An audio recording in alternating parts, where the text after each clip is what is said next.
Alright, I'm gonna try to do a little recording of this. Um, so anyways, I started off right here. 3 little duplicates. And we came out here and dug a little bedroom and made a little bathroom. Of course, not as nice as this. And started to dig out our home. And we got our power generation down here. These are coal generators with some smart batteries, so these only run when the batteries are down and need charged. The transformers make it so that we don't overload our lines. You can see I've got a potential load of 2400, but right now its current load is only 630 watts. But if everything were to turn on, it would go up to 2400 and we'd end up with some brownouts, and so the things would start to shut off. Oh, this guy's mad, and I see why, because he laid he laid an egg.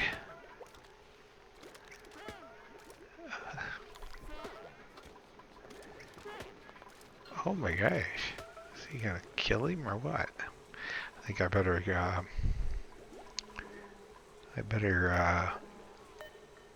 get rid of that egg.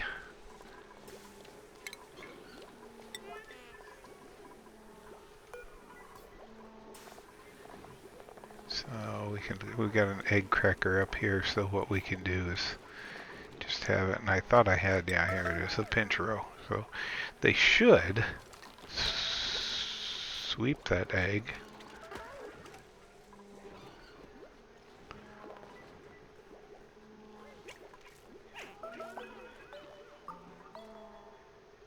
They should just sweep that egg up and get it out of there, and then the guy will settle down a little bit. There we go. Yeah, there, he quit being so mad now. So anyways, yeah, so it's oxygen not included, so this is where we built so that we could get oxygen. In fact, this game has actually been so good to me. I think I ended up only building, was it one? Just the one diffuser? I'm trying to remember. I think so. I built an algae terrarium which sucks up carbon dioxide, and and uh, and I think from that I've been able to just manage my oxygen production by like using this polluted water. You can see I've got here's a manual airlock, and I've got it open because I put all these deodorizers in here to be able to take any of the polluted oxygen and clean it up. And so as this pool has been evaporating and putting polluted oxygen, we've been cleaning it up and then just using it to breathe with. There's there was a fair amount of germs. This is a germ overlay. This is slime lung. This is food poisoning right here. There was at one point quite a bit of that, but then we've just over time it kind of goes away. But anyways, um, yeah. So this room is also, or this game is also made up of like where you can build certain rooms. So like this is a laboratory. Uh, the room size is 80 tiles. It has a minimum size of 32 and a maximum of 120. And so all your science buildings inside there basically are more efficient if they're in the lab. This is a kitchen. I don't know that there's really much of a. It says enable spice grinder use, so I guess it enables me to use that building, but other than that, it doesn't seem to have any benefit. These down here are still considered barracks because I'm still on these old cots. I need to get these upgraded to a nicer bed. But so it's still treating that like a barracks. This is a washroom, and then you can look up here to see, what are the conditions. Flush toilet, plumbed wash station, no outhouses, no industrial machinery, minimum 12 tiles, maximum 64. I went ahead and built it out to 64. I've got 8 duplicants. Up here you can see 8 out of 8. Um, I guess that's probably one of the biggest lessons learned is like, every time every time this little yellow pips as they go across, you can click on here and you can print yourself, and I could add more people to the colony. Um, and it's very tempting, just to keep adding and adding and adding people. But with every person you add, each person has to eat, each person has to breathe, and it starts to make your colony management go exponentially tougher. And so I've learned how to live. In fact, I lived with only 3 for probably about the first, I want to say almost 30 cycles or so. Maybe I might have picked up a 4th one. But I just recently, like in the last 10 cycles, picked up my 5th or my 8th person. So anyways, I still have all the original water. This one's down quite a bit, and so I've been consuming quite a bit of this water. But all the others, you can see I've been replenishing. This I haven't even tapped into. I did tap into this polluted water. This is a water sieve that will clean it up. And I just did that just so I could grow these bristleberry or bristle blossoms for the food. These require light, and so you have to put a lamp in there, and they do require water.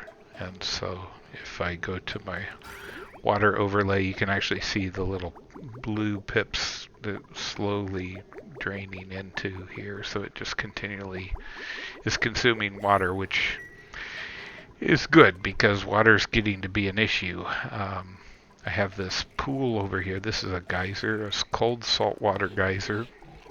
So down in the bottom right, you can see how this thing has an active period of 81 cycles. Every 125 cycles. It will go dormant in another 23 cycles, and its average output is 1,534 gallons per second. So there, you can see it's actually erupting right now, which is cool. So you can actually watch it here. So there we go. Overpressure. There, now it's starting to emit at 4,200 gallons per second. Or grams. I guess that would be grams per second. So around 4 kilos per second. So anyways, it just comes down here, and what's really cool is this is like super cold. So like it's coming out at -9 degrees Celsius. So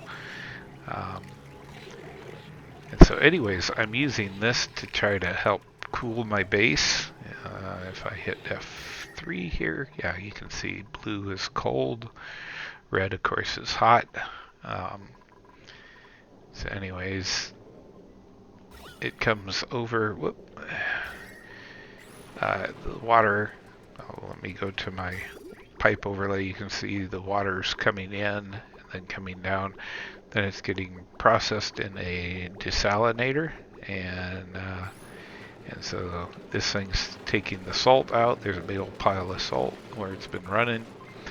I also use some of the cold water to come down here to run my metal refinery.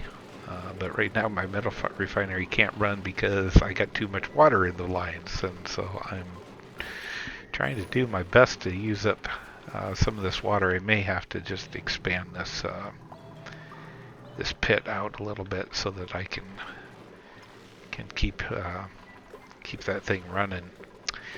This is pretty cool. This is something I've just really recently learned about. If I go to F7, this is ventilation.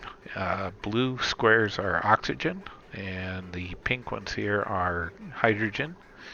Um, so, anyways, each one of these gas shutoffs has a gas pipe element sensor, and if as the gas goes through that piece of pipe, if it is whatever it's looking for, you can actually see how the sensor will turn red, go back and forth between red and green. It's looking for oxygen. If it's oxygen, then it opens this valve, and then the oxygen is able to flow out this way.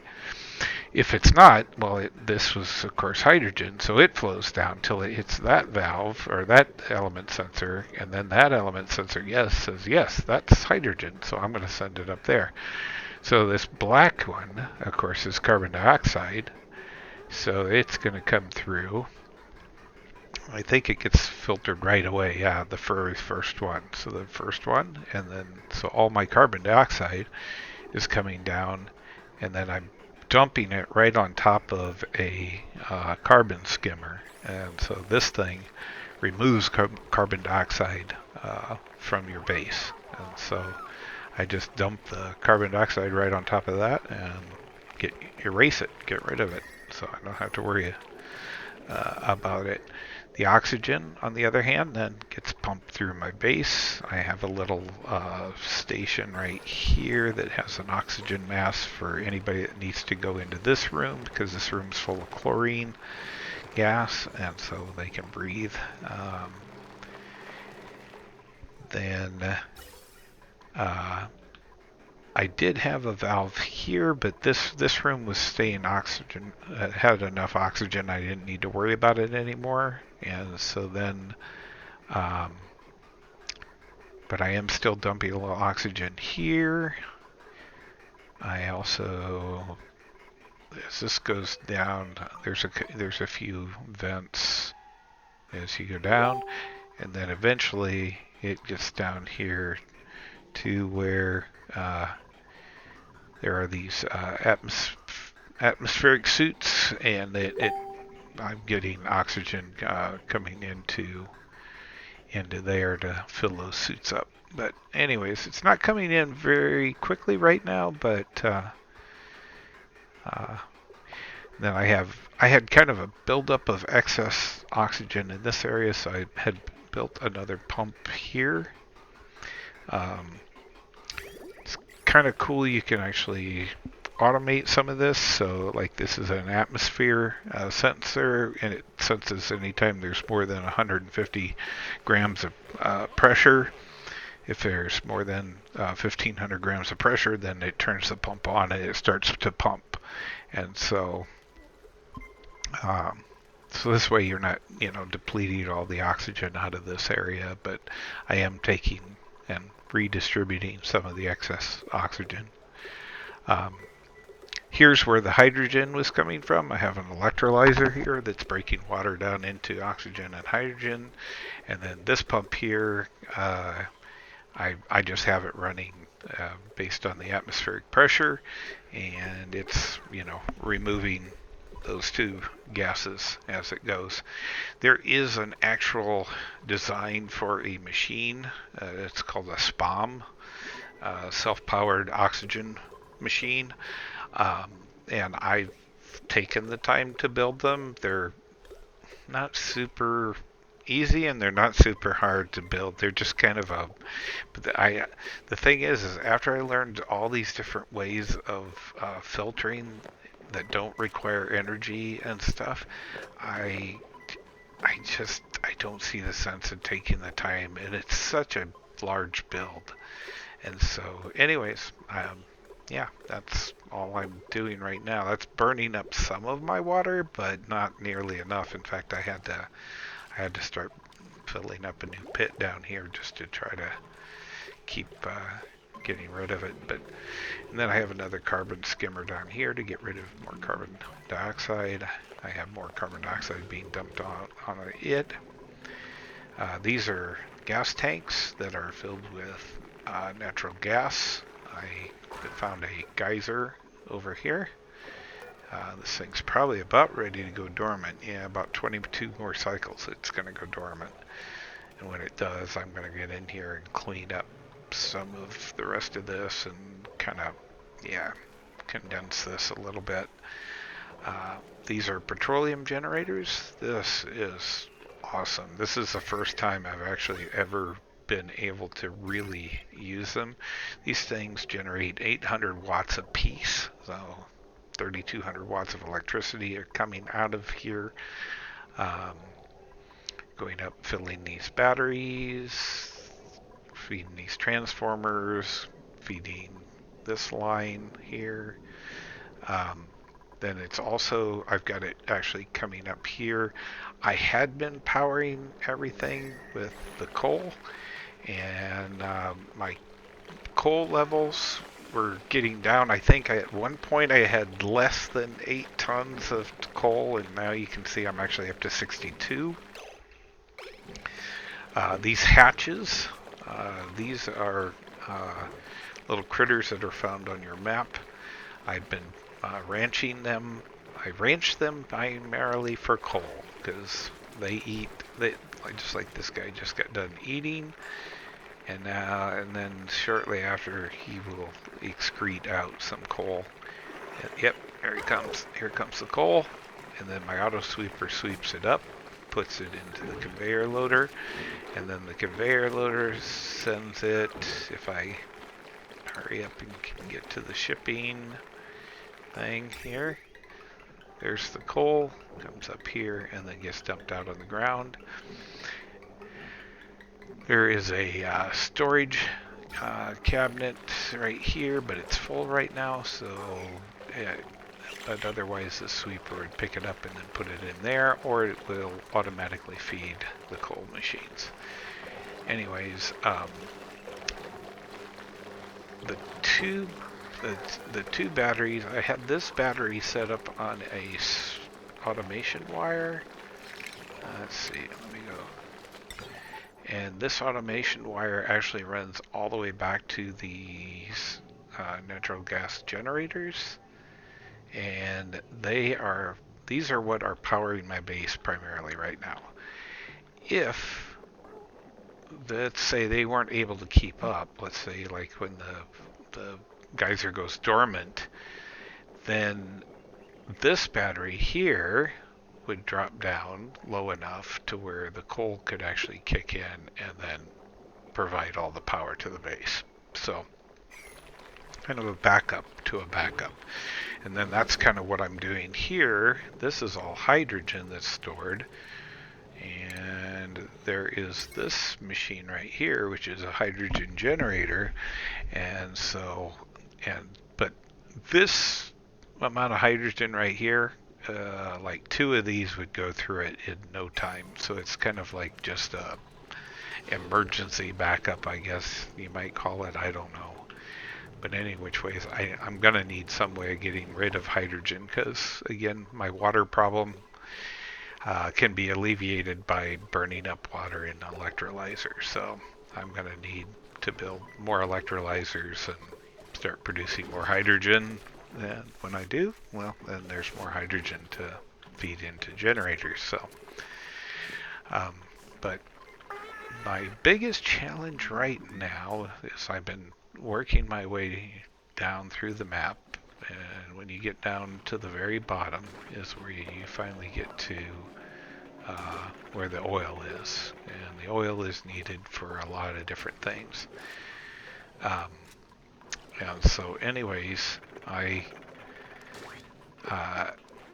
am getting down here, trying to get the pumps built, and in fact I probably shouldn't even build that pump right there. I probably should come down here and build it.